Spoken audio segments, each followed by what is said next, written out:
وجاء المعذرون من الأعراب ليؤذن لهم وقال الذين كذبوا الله ورسوله سيصيب الذين كفروا منهم عذاب أليم আল্লাহ রাব্বুল আলামিন বলেন এসেছিল ওজর পেশকারীগণ মিনাল আরাবে গ্রামবাসীদের মধ্যে হতে যারা যুদ্ধে অংশগ্রহণ করে নাই তারা ওজর পেশ করার জন্য তারা আসলো। কেন আসলো? লিউযানা লাহুম, যেন তাদের জন্য অনুমতি দেওয়া হয়, তাদেরকে যেন অনুমতি দেওয়া হয় বসে থাকার এবং তাদেরকে যেন ক্ষমা করে দেওয়া হয়। আল্লাহ বলেন ও কয়দাল্লাযীনা কাযাবুল্লাহ ওয়া রাসূলহু, বসে থাকে তারাই যারা আল্লাহ এবং তার রসুলকে মিথ্যা মনে করেছে। সায়ুসিবুল্লাযীনা কাফারু, অচিরেই আসবে আল্লাযীনা কাফারু অবিশ্বাসীদের উপরে, মিনহুম তাদের মধ্যে হতে, আযাবুন আলিম বেদনাদায়ক শাস্তি। অর্থাৎ যুদ্ধের ব্যাপারে চরম নির্দেশ এই সূরার মধ্যে, এবং বিশেষ করে তাবুক যুদ্ধে যারা অনুপস্থিত ছিল এবং মুনাফিকরা যে কর্মকাণ্ডগুলি করেছে সেই সব বিষয়গুলি নিয়ে এখানে আল্লাহ তাআলা আলোচনা করেছেন। এখন যারা অব্যাহতি পাবে, যারা ক্ষমা পাবে তাদের সম্পর্কে আল্লাহ বলছেন লাইসা আলা দুআফা ওয়ালা আলাল মারদা ওয়ালা আলাল্লাযীনা লা ইয়াজিদুনা মা ইউনফিকুন হারাজুন ইযা নাসাউ লিল্লাহি ওয়া রাসূলিহি। আল্লাহ বলেন দুর্বলদের উপরে কোনো অভিযোগ নাই, ওয়ালা আলাল মারদা এবং অসুস্থদের উপরেও কোনো অভিযোগ নেই, ওয়ালা আলাল্লাযীনা এবং তাদের উপরে অভিযোগ নেই, লা ইয়াজিদুনা যারা পায় না, মা ইউনফিকুনা যা তারা ব্যয় করবে আল্লাহর পথে। আল্লাহর পথে ব্যয় করার মতো যারা কিছু পাচ্ছে না, নাই, এরা যদি যুদ্ধে অংশগ্রহণ না করে তো এদের উপরে কোনো অভিযোগ নাই। আল্লাযীনা লা ইয়াজিদুনা যারা পায় না, মা এমন কিছু, ইউনফিকুন যা তারা ব্যয় করবে, হারাজুন তাদের উপরে কোনো অভিযোগ আপত্তি নাই, তারা মুক্ত। কিন্তু শর্ত রাখা হয়েছে ইযা নাসাহু লিল্লাহি ওয়া রাসূলিহি, যখন তারা শুভাকাঙ্ক্ষী হবে আল্লাহ এবং তার রাসূলের। যুদ্ধে যেতে পারে নাই কিন্তু তবুও তারা আল্লাহ এবং আল্লাহ রসুলের শুভাকাঙ্ক্ষী হবে।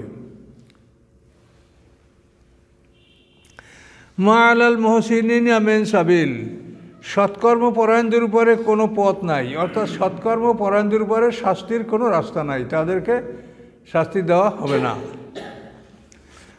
আল্লাহু গাফুরুর রহিম, নিশ্চয়ই আল্লাহ তাআলা ক্ষমাশীল দয়াময়।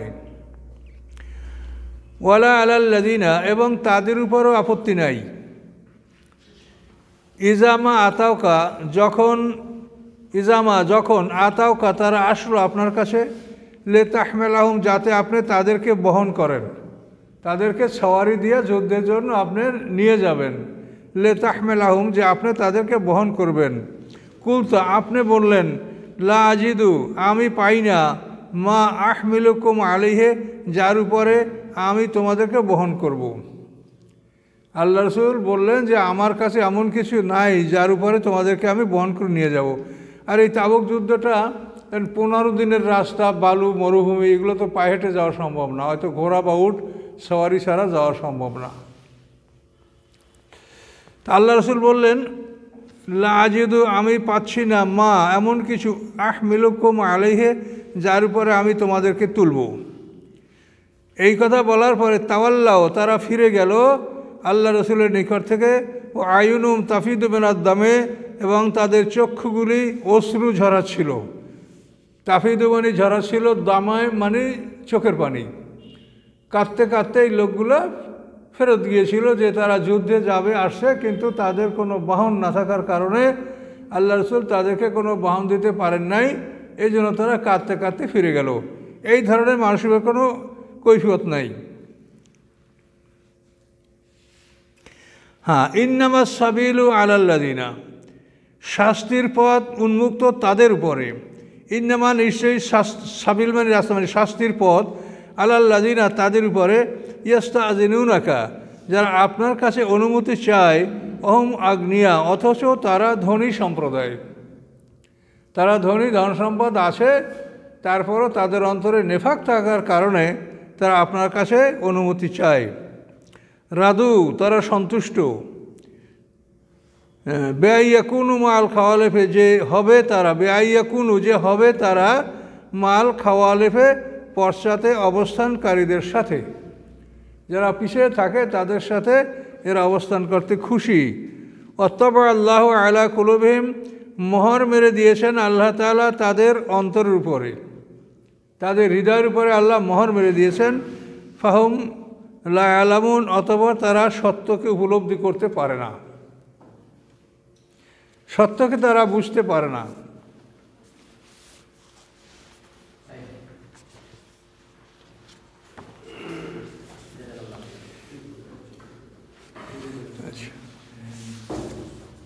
ইয়াতাযিরুনা ইলাইকুম, তারা ওজর পেশ করছে আপনাদের প্রতি, মোমেনদের প্রতি।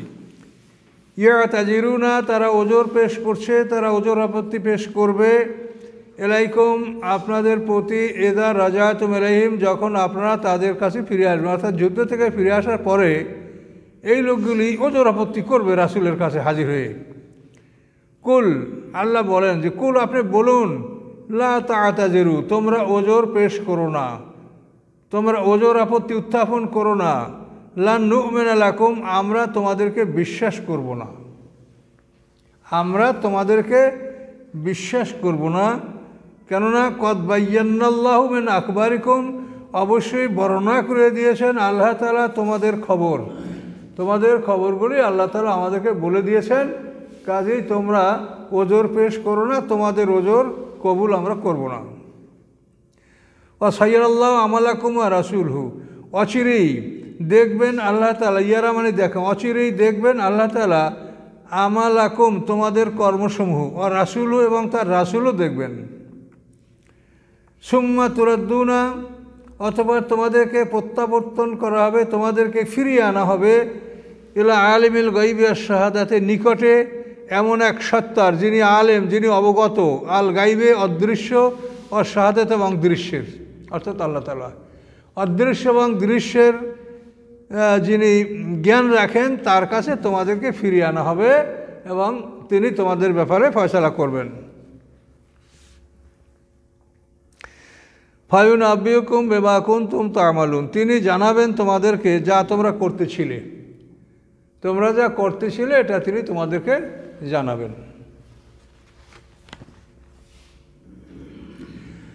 সায়াহলিফুনা বিল্লাহি লাকুম, অচিরেই তারা শপথ করবে, হলফ, হলফ মানে কসম করা, তাই না, হলফ। সায়াহলিফুনা বিল্লাহি, অচিরেই তা আল্লাহর নামে হলফ করে বলবে, লাকুম, তোমাদের উদ্দেশ্যে, লাকুম মানে তোমাদের উদ্দেশ্যে আর কি, তোমাদেরকে সন্তুষ্ট করার জন্য। এযান কালাবতুম ইলাইহিম, যখন তোমরা ফিরে আসবে তাদের প্রতি। লিতুরিদু আনহুম, যাতে তোমরা তাদের থেকে ফিরে থাকো, তাদেরকে শাস্তি না দাও, তাদের সমালোচনা না করো, যাতে তোমরা তাদের থেকে ফিরে থাকো। আল্লাহ বলেন ফারিদু আনহুম, হ্যাঁ তাদের থেকে তোমরা ফিরে থাকো, তাদের থেকে তোমরা ফিরে থাকো। ইন্নাহুম রিজসুন, নিশ্চয়ই এরা অপবিত্র। মাওয়াহুম জাহান্নাম, এবং এদের ঠিকানা হচ্ছে জাহান্নাম। জাযাআম বিমা কানু ইয়াকসিবুন, পুরস্কার, শাস্তি, বিমা উহার, কানু ইয়াকসিবুন, যা তারা করতেছিল, উপার্জন করতেছিল। ইয়াহলিফুনা লাকুম লিতারদাউ আনহুম, তারা শপথ করে তোমাদের প্রতি, তোমাদের উদ্দেশ্যে, যাতে তোমরা তাদের প্রতি সন্তুষ্ট থাকো। আল্লাহ বলেন ফাইন তারদাউ আনহুম, অতঃপর যদি, এর মানে যদি, যদি তারদাউ আনহুম, তোমরা তাদের প্রতি সন্তুষ্ট থাকো, ফাইনাল্লাহ লা ইয়ারদা আনিল কওমিল ফাসিকিন, নিশ্চয়ই আল্লাহ তাআলা সন্তুষ্ট থাকেন না আলাল কওমিল ফাসিকিন, ফাসেক সম্প্রদায়ের উপরে। আল আরাবু আসাদ্দ কুফর ওয়া নিফাকা, গ্রামবাসীরা, মরুবাসীরা, আসাদ্দ কুফরা, কঠোর অবিশ্বাসে, মানে তারা কঠিন অবিশ্বাসী। আসাদ্দ কুফরা মানে অবিশ্বাসে কঠিন, কঠিন অবিশ্বাসী তারা। আসাদ্দ কুফর, এবং নেফাকা, মুনাফিকিতেও তারা কঠিন। ও আজদারু, এবং তারা যোগ্য আল্লাহ ইয়ালামু, না জানার ক্ষেত্রে, না জানার জন্য যোগ্য, মানে তারা জানে না কি হুদুদা, সীমানা, মা আনজাল আল্লাহ, যে আল্লাহ নাজেল করেছেন আল্লাহ রাসূলই, তার রাসূলের পরে, আল্লাহ আলিমুন হাকিম, নিশ্চয়ই আল্লাহ তাআলা জ্ঞানী এবং কৌশলী। দেখেন এই মরুবাসী গ্রামের মানুষ যারা, এরা কিন্তু না জানার ব্যাপারে বেশি যোগ্য, মানে এরা জানে না। নবী রসুলরা আসেন শহরে, পৃথিবীতে কোনো রসুল গ্রামে আসেননি। নবী রসুলরা শহরে আসেন, সম্ভ্রান্ত বংশ হতে আসেন। নবী রসুলরা কোনো সময় দুর্বল বংশ থেকে আসেন না। তো এটা একটা কিন্তু বিরাট বোঝার বিষয়। শহরের মানুষ তুলনামূলকভাবে জ্ঞানী হয়ে থাকে এবং তারা শরিয়াতের সীমানা সম্পর্কেও তারা অবহিত হয়ে থাকে। আর গ্রাম্য মানুষ তুলনামূলকভাবে তারা অবিশ্বাসে কঠিন এবং তারা মুনাফেক, নেফাক তাদের মধ্যে বেশি থাকে। এটা আসলেই সত্য। আপনি গ্রামের মানুষের মধ্যে দেখবেন যে তারা এই যে কথা আল্লাহ বলেছেন এইটাই আপনি তাদের মধ্যে পাবেন, গ্রাম্য মানুষের মধ্যে। তো এই জন্য শহর এবং বাজার এগুলিকে কিন্তু অনেক হাদিসে তুচ্ছ তাচ্ছিল্য করা হয়েছে, বাজার, গ্রাম, শহরকে, কিন্তু আসলে সেটা ঠিক না। গ্রামের তুলনায় শহরই উত্তম এবং শহরের মানুষ তুলনামূলকভাবে ভালো এবং তাদের মধ্যে নেফাক এবং কুফরি কম, মানে শহরের মানুষের মিথ্যা কথা কম বলে। আমি বহু বছর আগে, সে পাকিস্তানের শেষ পিরিয়ডে বা বাংলাদেশ শুরুতে বলতে পারবো, আমি ঢাকা গেছি। তো ঢাকায় এই সদরঘাট অঞ্চলে, পুরান ঢাকায় আমি একটা তালা কিনবো। তো আমি চাচ্ছি চাইনিজ তালা কিনবো, কিন্তু ওই আকৃতির তালা তো বাংলাদেশেও আছে। এখন যতটা দোকানেই গেলাম যে ভাই এটা কি চায়না না বাংলাদেশ, না এটা বাংলাদেশি, একটা লোকেও বললো না যে এটা চায়না। যদি একবার বলে তা আমি কিন্তু কিনি, দেখতে সেরকমই লাগছে, কিন্তু কেউ তারা বলল না যে এটা চাইনিজ, সবাই বলল যে এটা বাংলাদেশি।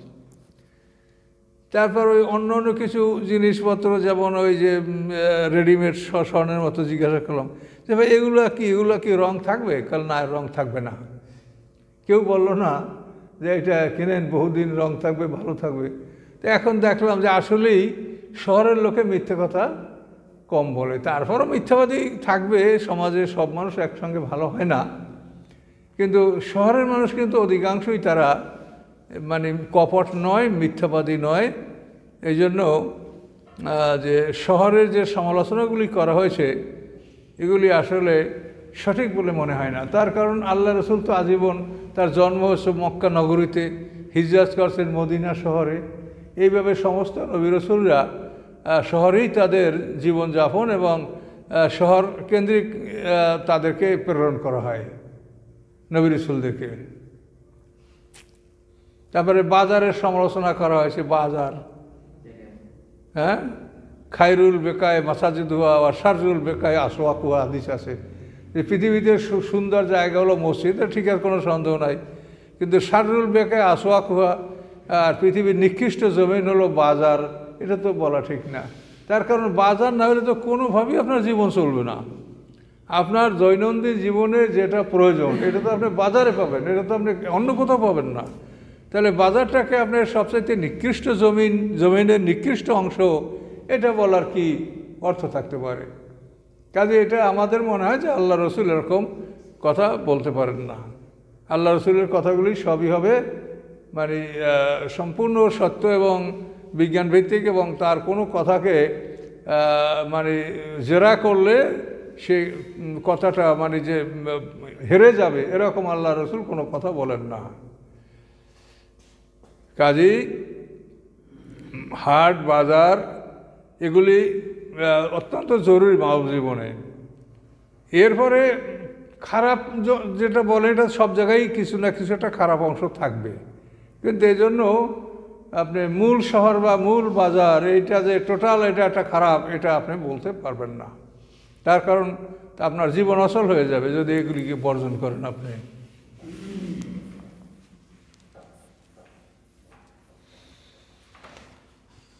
আচ্ছা,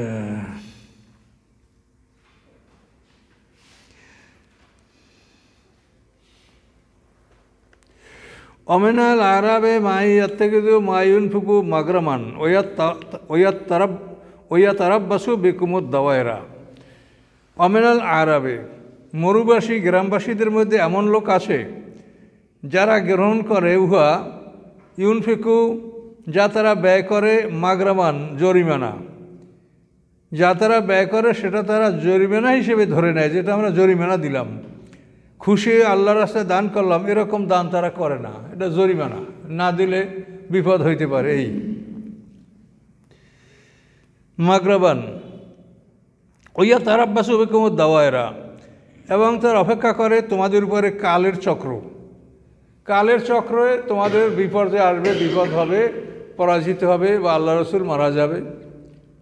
কাফেররা বলতো যে রাইবাল মানুন, যে রসুল পাক সাল্লাল্লাহু আলাইহি ওয়াসাল্লামের উপরে মানে মৃত্যু আসুক, এই মৃত্যুর দুর্ঘটনা তারা অপেক্ষা করে। তারা মনে করত যে মুহাম্মদ সাল্লাল্লাহু আলাইহি ওয়াসাল্লামের পিতা আবদুল্লাহ তিনি অল্প বয়সে মারা গেছেন, মুহাম্মদ সাল্লাল্লাহু আলাইহি ওয়াসাল্লাম ওই রকম অল্প বয়সে মারা যাবে।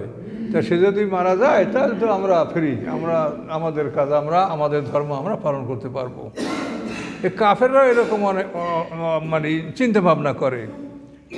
এখানে তারা আল্লাহ কি বললেন, তারা যেটা ব্যয় করে সেটাকে মনে করে জরিমানা, এবং তোমাদের উপরে কালের চক্রের তারা অপেক্ষা করে যে তোমাদের উপরে কালের চক্র আসবে, ফলে তোমরা ধ্বংস হবে, পরাজিত হবে, এবং তখন তারা মুক্তভাবে তাদের মতামত নিয়েই তারা জীবনযাপন করবে।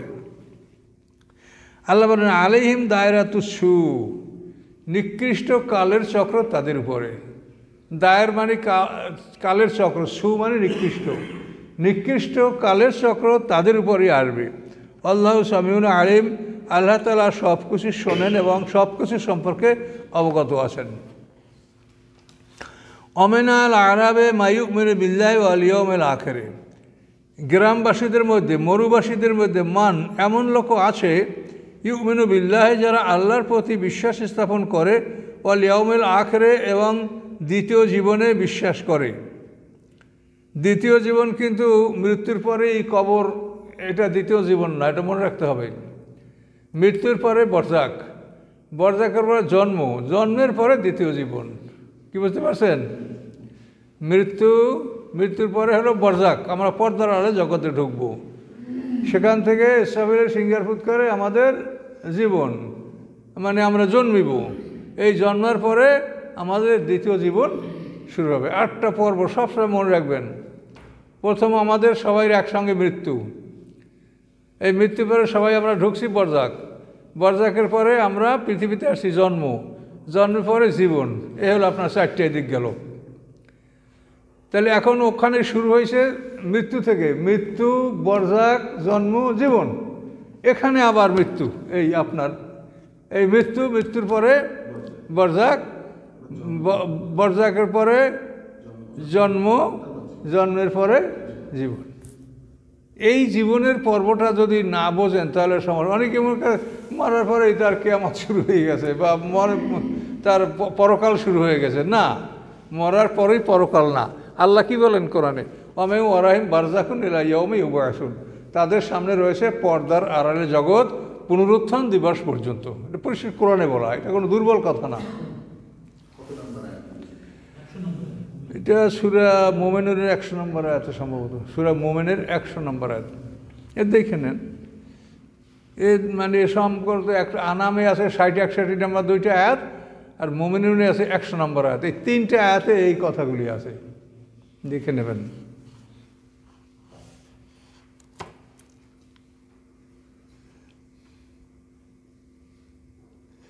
আচ্ছা, আল্লাহ বলেন অমিনাল আরাবে মায়ুমিনু বিল্লাহ, মরুবাসীদের মধ্যে এমন লোক আছে যারা আল্লাহর প্রতি ঈমান আনে, ওয়াল ইয়াউমিল আখির, এবং দ্বিতীয় জীবনের উপর বিশ্বাস রাখে। ওয়াত্তাখিযু মা ইউনফিকু কুরবাতান, এবং সে মনে করে বা গ্রহণ করে যা সে ব্যয় করে আল্লাহর পথে, কুরবাতের নৈকট্য লাভের জন্য, নৈকট্য লাভের উসিলা মনে করে তার দান। ইনদাল্লাহ, নৈকট্য লাভ ইনদাল্লাহ, আল্লাহর নিকটে, ও সালাওয়াতের রাসূল, এবং রাসূলের দোয়া। এই সালাত শব্দের অর্থ যখন রাসূলের দিকে আসে তার অর্থ হয় দোয়া। আর আমাদের উপরে যদি আমরা যদি সালাত ইন্নাল্লাহ মালাইকু সাল্লুর ফেরেশতা, এই সালাত শব্দটা যদি ফেরেশতাদের সাথে সম্পৃক্ত হয় তাহলে অর্থ হবে ইস্তেগফার, ক্ষমা প্রার্থনা করা। আর রাসূলের প্রতি যদি এই সালাত শব্দ সম্পৃক্ত করা হয় তাহলে অর্থ হবে দোয়া করা। আর আমাদের জন্য হলো সালাত মানেই দুরূদ পড়া। সালাতের এইরকম বিভিন্ন ক্ষেত্রে অর্থ আছে। সালাওয়াতের রাসূল মানে রাসূলের দোয়া, তারা রাসূলের দোয়া লাভের জন্য এই দান তারা করে। আল্লাহ বলেন, আলা তোমরা সাবধান হও, ইন্না কুরবাতুল্লাহম, নিশ্চয়ই এটা তাদের জন্য নৈকট্য লাভ। এভাবে দান করলে এটার দ্বারা তারা নৈকট্য লাভ করবে। সাইয়্যিদুখি খিলুহুমুল্লাহ ফি রাহমাতি, অচিরেই প্রবেশ করাবেন তাদেরকে আল্লাহ তাআলা তার অনুগ্রহের মধ্যে, দয়ার মধ্যে। ইন্নাল্লাহ গাফুর রহিম, নিশ্চয়ই আল্লাহ তাআলা ক্ষমাশীল দয়াময়। এমন তো থাকবে না, আরও আগাবো?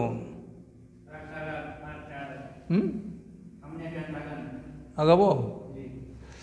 আচ্ছা।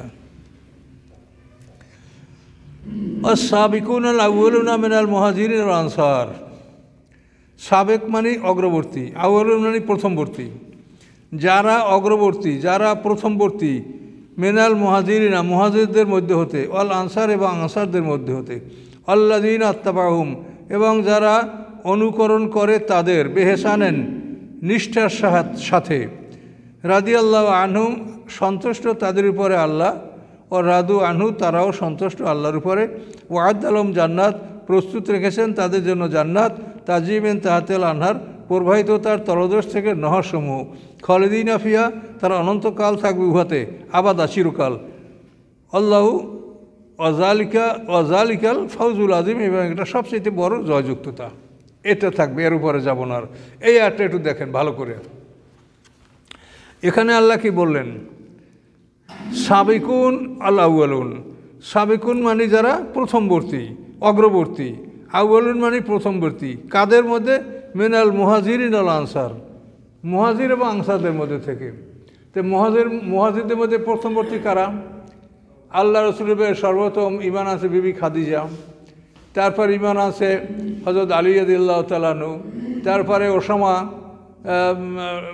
যায়েদ ইবনে হারেসা, রাসূল সাল্লাল্লাহু আলাইহি ওয়াসাল্লামের মানুষ যায়েদ ইবনে হারেসা, এরপরে আবু বকর সিদ্দিক, তারপরে হযরত আল্লাহ, জুবায়ের, সাদ, আব্দুর রহমান ইবনে আওফ এবং হযরত ওসমান গনি রাদিয়াল্লাহু তাআলা আনহু। এরা এই লোকগুলি হলো আস-সাবিকুনাল আউয়ালুনা মিনাল মুহাজিরিনা, এলে মুহাজিরদের মধ্যে এরা সর্বপ্রথম।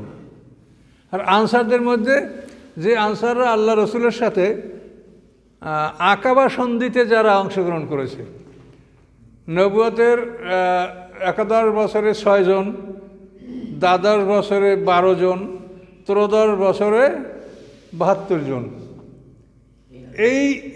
এই আনসাররা এরা সাবিকুনাল আউয়ালুন। তো এই দুইটা গ্রুপ, এই আনসারদের মধ্যে যারা অগ্রবর্তী এবং প্রথমবর্তী, এবং মুহাজিরদের মধ্যে যারা অগ্রবর্তী এবং প্রথমবর্তী, এই দুই দল সম্পর্কে আল্লাহ কী বলছেন? এই দেখেন কী বলছেন তাদেরকে? আল্লাযীনা আত্তাবাহুম, যারা তাদের অনুকরণ করে, যারা তাদের অনুকরণ করে এই দুই দলের, সিনিয়র সাহাবী, সিনিয়র মুহাজির, সিনিয়র আনসার, বেহেসানের নিষ্ঠার সাথে, রাদিয়াল্লাহু আনহু তাদের উপরে আল্লাহ সন্তুষ্ট, রাদিয়াল্লাহু আনহুম আল্লাহ তাদের প্রতি সন্তুষ্ট, ও রাদু আনহু এবং তারাও আল্লাহর প্রতি সন্তুষ্ট। আ'আদ্দা জান্নাত তাদের জন্য আল্লাহ প্রস্তুত রেখেছেন জান্নাত, তাজরি মিন তাহতিহাল আনহার তার তলদেশ থেকে নহর প্রবাহিত, খালিদিনা ফিহা আবাদা তারা উহাতে অনন্তকাল থাকবে, চিরকাল থাকবে। যালিকাল ফাউজুল আযীম, এটা সবচাইতে বড় জয়যুক্ততা। তো এখানে এই যে রাদিয়াল্লাহু কথাটা বলা হলো, এখানে তো সীমাবদ্ধতা রাখেনি আল্লাহ তাআলা। আল্লাযীনা আত্তাবাহুম বিইহসানিন, এই এহসান যারা এহসানের সাথে, নিষ্ঠার সাথে তাদের আনুগত্য করবে, এটা তো কিয়ামত পর্যন্ত। এটা তো এই রাদিয়াল্লাহু আনহু যে আমরা সাহাবীদের সাথে সমাপ্ত করি, এটার তো কোনো প্রমাণ কোরআনে নাই। তাদের যারা নিষ্ঠার সাথে আনুগত্য করবে, আল্লাযীনা আত্তাবাহুম বিইহসানিন ইলা ইয়াউমিল কিয়ামা, তাফসীরে বলা থাকে পরিষ্কার যে তাদের যারা নিষ্ঠার সাথে আনুগত্য করবে কিয়ামত পর্যন্ত, রাদিয়াল্লাহু আনহুম, তাদের প্রতি আল্লাহ সন্তুষ্ট থাকবেন, ও রাদু আনহু, তারা আল্লাহর প্রতি সন্তুষ্ট থাকবে। কাজে রাদিয়াল্লাহুটা সাহাবীদের মধ্যে সীমাবদ্ধ নয়, তারা আছেন রাদিয়াল্লাহর মধ্যে প্রথম নম্বরে, কিন্তু তাদের পরে যারা সিনিয়রদের আনুগত্য করবে কিয়ামত পর্যন্ত, এইভাবে যত মুসলমান, যত ইমানদার সিনিয়র সাহাবীদের আনুগত্য করবে তাদের উপরে আল্লাহ সন্তুষ্ট থাকবেন। এবং এ ব্যাপারে প্রশ্ন করা হয়েছে, তখন এর জবাব সিনিয়র সাহাবীরা এভাবে দিয়েছেন যে রাসূলকে যারা সচক্ষে দেখেছে তাদের জন্য আনুগত্যটা সহজ, আর যারা না দেখে আনুগত্য করছে তাদের তো আরও মর্যাদা পাওয়া উচিত, তাদের দেখে নাই তারপরও তারা বিশ্বাস করছে। কাজে এই জন্য রাদিয়াল্লাহু খেতাবটা শর্ত হলো আল্লাযীনা আত্তাবাউ বিইহসানিন, নিষ্ঠার সাথে তাদের আনুগত্য করতে হবে। এখন যদি তাদের সাথে কেউ বিরোধিতা করে, যুদ্ধ করে, তাহলে তাদেরকে আপনি কি বলবেন? আল্লাহ তাআলা এটাই তো বলছে যে কিয়ামতের দিন তোমরা আমার সাথে ঝগড়া করবে। এই সূরার মধ্যে আছে, সূরা জুমারের মধ্যে যেখানে 23 পারা শেষে 24 পারা, ওইখানে একটা আছে যে কিয়ামতের দিন তোমরা এই বিষয়টি নিয়ে আল্লাহর কাছে তর্ক বিতর্ক করতে তোমাদেরকে সুযোগ দেওয়া হবে যে তোমরা কি করে এটা করলে, সিনিয়র সাহাবীদের বিরুদ্ধে তোমরা লড়াই করলে কেমন করে। তো এইভাবে সিনিয়র সাহাবীদের বিরুদ্ধে যারা বেয়াদবি করেছে তারা রাদিয়াল্লাহু আনহু পাওয়ার যোগ্য নয়, এটা কোরআন থেকেই প্রমাণ, এটা কোনো দুর্বল সূত্র না, ডাইরেক্ট কোরআন, যে তাদের প্রতি নিষ্ঠার সাথে যদি তাদের আনুগত্য করা না হয় তাহলে তারা রাদিয়াল্লাহু আনহুর অন্তর্ভুক্ত হবে না। এখন দেখেন হযরত আলী রাদিয়াল্লাহুর বিরুদ্ধে যারা লড়াই করেছে এবং আলী রাদিয়াল্লাহুর এই দলের লোকদেরকে যারা হত্যা করেছে, তো ব্যাপক হাজার হাজার মানুষ হযরত আলী রাদিয়াল্লাহু তাআলা আনহুর সমর্থকদেরকে মানে উমাইয়াদের 91 বছরের খেলাফতের মধ্যে ওরা হাজার হাজার আলী রাদিয়াল্লাহু পন্থী লোকদেরকে হত্যা করছে। আব্বাসীরা ক্ষমতায় আসছে কিন্তু আলী রাদিয়াল্লাহু এই আলী রাদিয়াল্লাহু এই দলের উপর ভর করে, তাদের দাওয়াতটা, এটা অবশ্যই আপনাদেরকে বলা হয় না, এই আগের ভিডিওতে আছে, কারো ভিডিওতে, যে আব্বাসীরা ক্ষমতায় যে আসছে সেটাও কিন্তু হযরত আলী রাদিয়াল্লাহু তাআলা এই দলের উপরে ভিত্তি করে, ভর করে। কিন্তু ক্ষমতায় আসার পরে এদেরকে সব কাটো, এদেরকে আর যেন এরা উঠতে না পারে, এরা যেন ক্ষমতা দখল করতে না পারে, এভাবে আবার এদেরকে আবার এরাও এরকম দমন করেছে। খুব মর্মান্তিক ইতিহাস।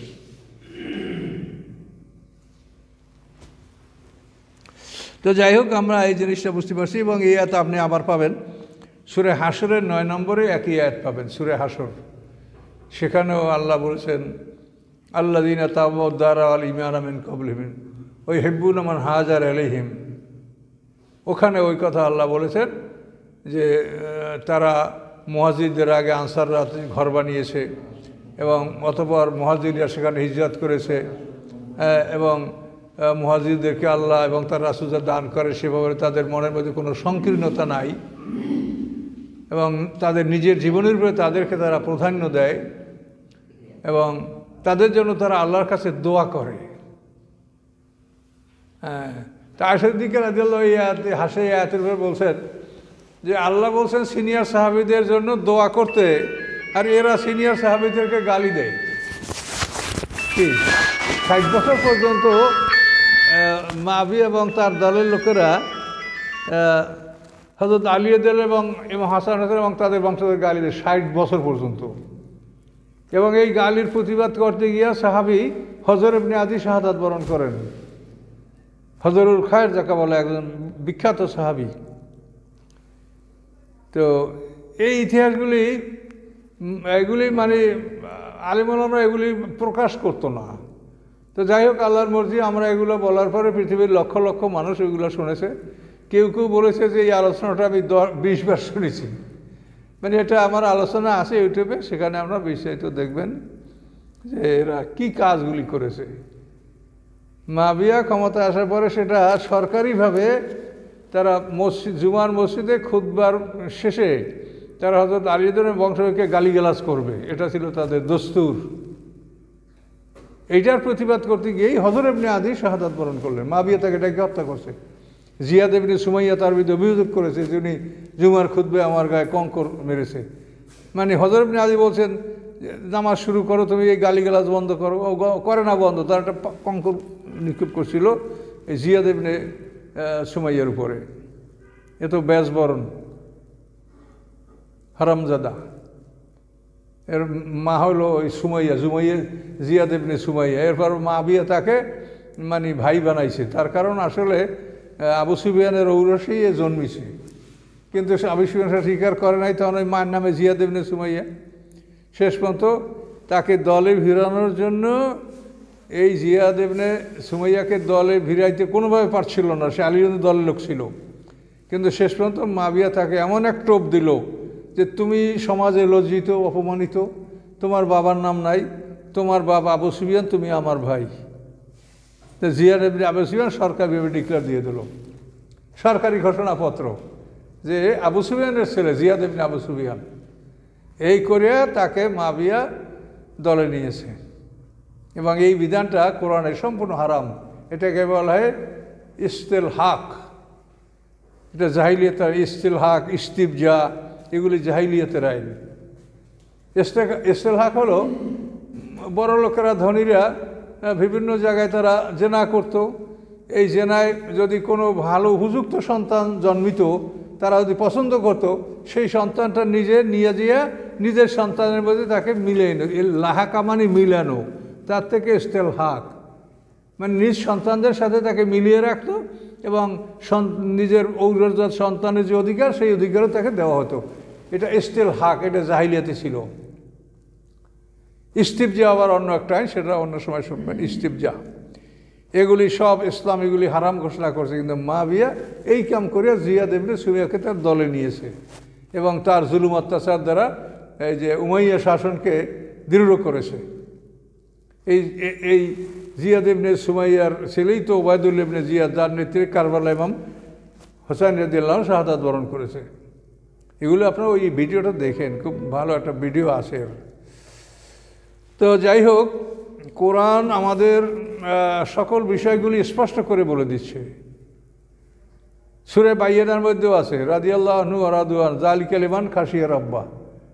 সেখানে ওই রাদিয়াল্লাহু আনহু ওয়া রাদু আন, সেখানেও সাহাবীদের মধ্যে সীমাবদ্ধ থাকে না এই কথাটা।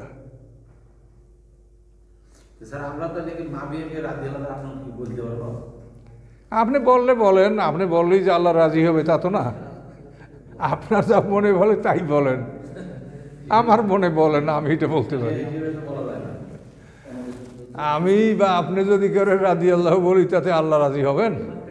রাজি হওয়ার জন্য আল্লাহ যেভাবে বলছেন সেইভাবে করলে রাদিয়াল্লাহু আনহু হবে। সেটা হলো সিনিয়রদের নিষ্ঠার সাথে আনুগত্য করা। এরা যা মিথ্যাচার করেছে, সুবহানাল্লাহ, রিয়াকশনের আলেম এখনও এটাকে ধামাচাপা দিয়ে রাখার চেষ্টা করছে। কিন্তু বড়ই দুঃখের বিষয়, কিন্তু রাখতে পারবে না ধামাচাপা দিয়া। আমাদের এই আলোচনা এটা বিশ্বব্যাপী সর্বত্র এটা ছড়িয়ে পড়েছে যে আসলে ইতিহাসটা এটা সত্য, এবং এই ইতিহাসের বিপরীত তারা কোনো কিছু বক্তব্য দেওয়ার ক্ষমতা তাদের নাই। খালি মুখে বলে যে ইতিহাস ভুল। তাদের যদি ই করে না ইতিহাস ভুল, তো ভুলের সত্য কিছুটা বলো, তার দেখাতে পারে না যে সত্য এইটা, কিন্তু বলবে কি এই ইতিহাস ভুল। যাই হোক, এগুলো সব দুনিয়ার ব্যাপার। আমরা সবাই আল্লাহর কাছে যাব।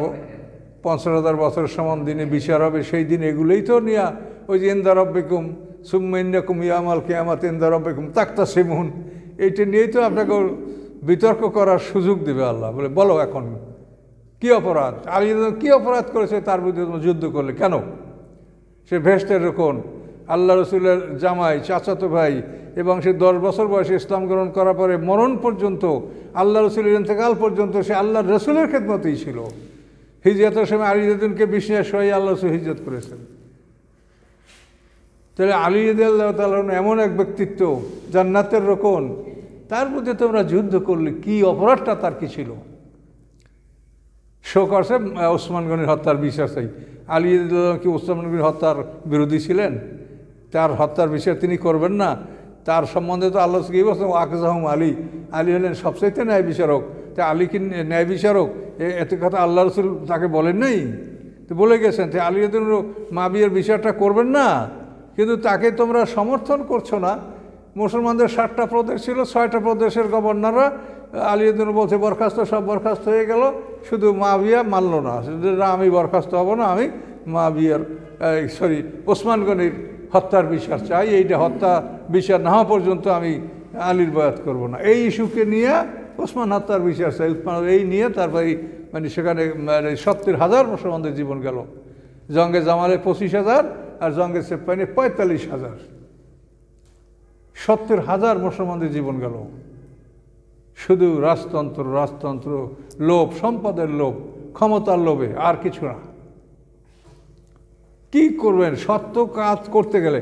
হযরত আলিউদ্দিন আপন ভাই আকিল ইবনে আবি তালেব, আলিউদ্দিন ভিতরে আবু তালেব, আকিল ইবনে আবি তালেব বলছে যে ভাইয়া আমাকে 1 লক্ষ টাকা আপনি ঋণ দেন ব্যাংক থেকে। তা আলিউদ্দিন তাকে দেয়নি, সে অনুরোধ করছে। তারপর বলছে তুমি যদি পারো রাস্তায় মানে তালা ভাঙ্গিয়ে সংগ্রহ করো, ডাকাতি করো, আমি তোমাকে দিতে পারবো না। আমি রাজকোট থেকে কীভাবে তোমাকে, তুমি আমার ভাই, এই জন্য 1 লাখ টাকা তোমাকে, 1 লক্ষ দিনের 1 লক্ষ মুদ্রা তোমাকে আমি ধার দিব। তখন এই আকিল ইবনে আবি তালেব মাবির কাছে চলে আসছে, আসে বলে আমাকে 1 লক্ষ দিরহাম ধার দেন। বলার সাথে সাথে দিছে, দেওয়ার পরে এখন মাবিয়ার দলে। এরকম বহু সাহাবীরা, উবাইদুল্লাহ ইবনে ওমর ফারুক রাদিয়াল্লাহু ছেলে, হ্যাঁ, সেও আলিউদ্দিন খলিফা হওয়ার পরে পালাইয়ে মাবির কাছে আসছে। আসার কারণটা কি? কারণ ছিল যে উবাইদুল্লাহ ইবনে ওমর হযরত ওমরকে শাহাদাত করার পরে, ওমর রাদিয়াল্লাহু যে শাহাদাত বরণ করছে, আবুল উলু গোলাম তাকে শহীদ করছে। এই শাহাদাত করার পরে আবুল উলু গোলামের একটা কন্যা এবং আরও একজন মানুষ, তার হলো আমর ইবনে হরমুজান, এই 2টা লোককে সে হত্যা করেছে। উবাইদুল্লাহ ইবনে ওমর ফারুকের দ্বিতীয় ছেলে, আবদুল্লাহ ইবনে ওমর বড় আর উবাইদুল্লাহ ছোট। তো এটা তো ইখতিয়ার নাই। ওমর ফারুক শাহাদাত বরণ করছে, তো কাজী বিচার করবে, আইনি বিচার হবে, কিন্তু সে তার ছেলে 2টা মানুষকে মার্ডার করে ফেলাইছে। এই মার্ডারের জন্য হযরত আলিউদ্দিন তার উপরে মানে সে যেহেতু যে তুমি অন্যায়ভাবে এটা করেছো, কাজেই তুমি হইতে পারো খলিফার ছেলে, কিন্তু আইনের দৃষ্টিতে তুমি ক্ষমার যোগ্য না। কিন্তু ওসমান গনি বললেন যে আমার সম্পত্তি দিয়া, তার ব্লাড মানি দিয়ে তাদেরকে খুশি করো। ওমর ফারুকের ছেলে, ওমর ফারুক এখানে নিহত হয়েছে, তার রক্তে মদিনা শহর রঞ্জিত, এখন আবার তার ছেলেকে আমরা মারবো, এটা আর সম্ভব না। এই ওসমান গনি কিন্তু নিজের টাকা দিয়া ব্লাড মানি যেটা 100 করে দেওয়া, সেটা ওই মৃত ব্যক্তির পক্ষ, নিহতদের পক্ষে এটা দিয়া তিনি এটা আবশ করছেন। কিন্তু আলিউদ্দিন রাজি ছিলেন না, আলিউদ্দিন এই বিচারে রাজি ছিলেন না। এই জন্য যখনই আলিউদ্দিন খেলাফতের দায়িত্বে আসছে, তখনই উবাইদুল্লাহ ইবনে ওমর ভীত হয়ে গেছে যে আলী আমার উপরে কেসাস করতে পারে, তখন পালাই গেছে মাবিয়ার কাছে। তাহলে এখন দেখেন রাজনীতিটা কি। এটা হলো দুনিয়াটা এমন একটা ব্যাপার, এই দুনিয়ার লোভ, এটা আপনি পড়লে ইসলামের ইতিহাস পড়তে আপনার ঘৃণা লাগবে। ইসলামের ইতিহাসে যে আসলে ঘটনা, এগুলো পড়লে আপনার ঘৃণা লাগবে। এগুলো কি? এগুলো মানুষে করে? এগুলো মুসলমানদের ইতিহাস? তো যাই হোক, এগুলি আপনারা বোঝার চেষ্টা করেন। আমরা আপন আপন আমল নিয়ে আল্লাহর কাছে হাজির হব। আল্লাহ যেন আমাদেরকে মুক্তি দেয়। পৃথিবীর মানুষ কী করবে না করবে এটা আমরা জানি না। আমাদের কাজ হলো কোরআনের বাণী প্রচার করে দেওয়া। আর আপনারাও নিয়ত রাখবেন যে আমরা যে কোরআন শিখছি এটা মানুষকে আমরা শুনাই দেব। এটা একটা ফরজ, কোরআনের কথা মানুষকে পৌঁছিয়ে দেওয়া এটা একটা ফরজ আমল। কাজেই ব্যাপারে আপনারা যে যেভাবে পারেন, যতটুকু পারেন, যার যতটুকু মেধা, চেষ্টা করবেন। হইল? তো এখন কি আর একবার তর্জমা করতে হবে?